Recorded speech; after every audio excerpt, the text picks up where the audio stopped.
الحقيقة جات لي رسايل كتيرة جدا على الصفحة بتطلب مني حاجة معينة، عايزين حلقة عن تضييع الوقت. فأنا قررت إن أنا أعمل حلقة عن تضييع الوقت، ومش تضييع الوقت اللي أنا جاي أتكلم عنه هو إنك نازل تشتري حاجة من تحت فقابلت واحد صاحبك فقعدت ترغي معاه ساعتين، ولا إن حضرتك لما روحتي البيت كلمتي صاحبتك عشان تحكي لها الحاجات اللي حصلت معاكي في الكلية وهي كانت معاكي. ومشكلتي هنا الحقيقة مش مع اللي بيحكي، مشكلتي مع اللي بيسمع، لأن هو بيديك نفس الانطباعات عادي. انا جاي اكلمك عن نوع مختلف من تضييع الوقت، وهو استثمار تضييع الوقت. تضييع الوقت اللي انت بتعمله كل يوم حتى لو هو حاجه قليله. انا عايزك تبص معايا على اللي انا هقوله لك ده. تخيل انت كل يوم ما بتقوم من النوم الصبح بتقعد حوالي 10 دقايق في السرير، مفيش اي حاجه بتحصل، المكنه بتسخن.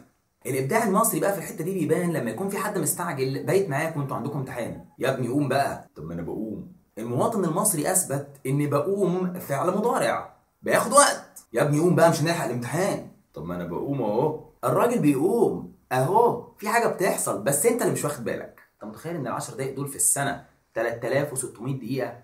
يعني 60 ساعه، يعني يومين ونص. يا مفتري، انت بتقعد كل سنه يومين ونص تقوم. انت لسه ما دورتش على المفتاح ولا شفت هتلبس ايه النهارده.